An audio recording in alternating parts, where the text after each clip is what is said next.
give y'all my spiel. You know what I'm saying? LeBron was totally wrong for what he did. And LeBron, you starting to kind of get on my nerves a little bit. You the greatest player. You the GOAT. You know you the GOAT. But you do some questionable things. This goes right along with the Miami show you put on when you left. This goes right along with the flopping. This goes right along with you acting like you was oblivious to the playoffs and said it's just a game. You be doing some cat stuff, LeBron. But Ryan ripped into you the right way. He was all facts. I got to let Ryan take it away. All facts. All actual factuals, bro. You mean to tell me the best part that he's saying here, he got in the league, he got a free ride to the league, but we can't talk about him neither? Damn, we can't. So we can't even commentate on Bronny unless it's good? Let me let Ryan Clark tell y'all. I would never compare myself to LeBron James and what he's accomplished, the stress and the critique that's come along with being who he is, right? That's a different level of scrutiny and expectations that he's got to give him their props before you break them down. To other athletes.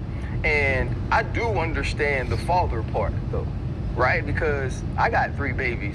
Like, I'll kill for mine. More importantly, I'll die for them. And so I understand wanting to protect them. And Stephen A. said that wasn't LeBron James, the athlete. That was LeBron James, the father. And that's where it was wrong. What I say there is you got to separate that. Hey, like Ryan Clark for to say, you got to separate that, bro. Oh, them little league coaches get it the worst. Them mamas be fighting, daddies be fighting. Oh, if you play for one of them little 12-year-old teams or one of them little 13-year-old, boy, them parents be fighting the coaches and all kind of stuff, bro. You know what I'm saying? Right. One of Pop's famous lines on Friday was, "No, baby, let him be a man." Bron got to let Bronny be a man. The first thing Jordan told me when he saw that, because we were together, he said, "Pop, I'd lose my shit." He said, if I did that, if someone was talking about him and I did what LeBron James did, he would lose it. He said, you got to let me be a man. And I've done that with Jordan in high school. I've done that with Jordan in college. And I'm not saying that he's where LeBron is, but LeBron did what he needed to do. But what about Bronny James? Think about what LeBron is saying, right?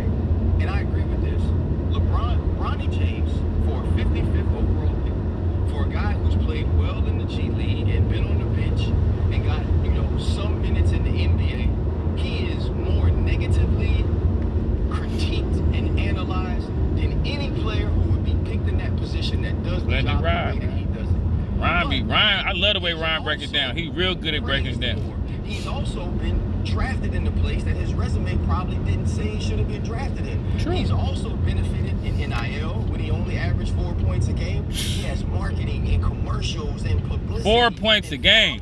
And get paid away from the court more than Mac McClung, who then led the G League in scoring and won the dunk contest 3 times because you're LeBron James' son. So what does it do to that narrative now? Right? How does LeBron run up on Stephen A. help the narrative? It doesn't. Because the narrative was, he's there because of you. He was drafted in the place he wasn't supposed to be because of you. Now, all of a sudden, we can't talk about him either? Damn. Now, imagine if LeVar Ball runs up on Stephen A. Imagine if T. Morant runs up on Stephen A. How classless all hell breaking loose. How immature we would say they are. LeBron James is a father doing the same thing for a professional basketball player. And I get it. I 100% get it, man. Sometimes somebody does something and it's on site. Stephen A. say, why you didn't call me? Mav got my number, right? He said, Rich got my number. Because LeBron James saw him, and LeBron James wanted to make that point. He wanted to show the world. He wanted to show Stephen A. You know you're going to go viral doing that, LeBron. Bro, I got you. And I'll do it publicly so everybody sees it. The problem is this. You ain't run up on Skip all them years he was talking about you.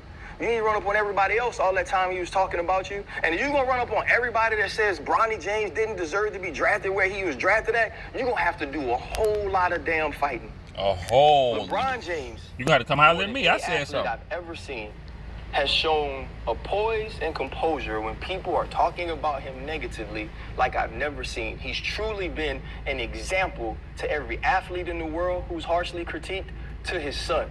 Yep. But now what you've told your son is, even though I wasn't above reproach, even though no athlete that's ever played the game was above criticism, you are. And I showed you that by checking somebody because I felt like they talked about you. And that's, to me, where you got to separate father and you got to separate teammate. Because now, if I'm Bronny James, I know my dad loves me, right? But I hope, because LeBron James is a great dad, that he asks Bronny, are you okay with this? Because this is going to reflect on you more than it's going to reflect on me. If he run up on me, but Wait, question. to pack his lunch. Yeah. You can't quantify love, man. Hey, look. I agree 100% with what Ryan Clark say. Look, man, this dude already in the league just for the hell of it. I already seen, like, because look, I'm real avid when it comes to basketball. You know what I'm saying? I talk a lot of basketball on this channel. You know what I'm saying? I'm starting to, the more people talk basketball with me, the more I'm going to talk basketball on this channel. Josh and Young Sports, we're going to be on the fitness, basketball, NFL, all sports, fitness stuff on this channel. And then I'm coming with a straight fitness channel called Joshy Bronco. That's coming up in a little bit. But anyway, yeah, it's like, even when Bronny was in high school, he never really showed out.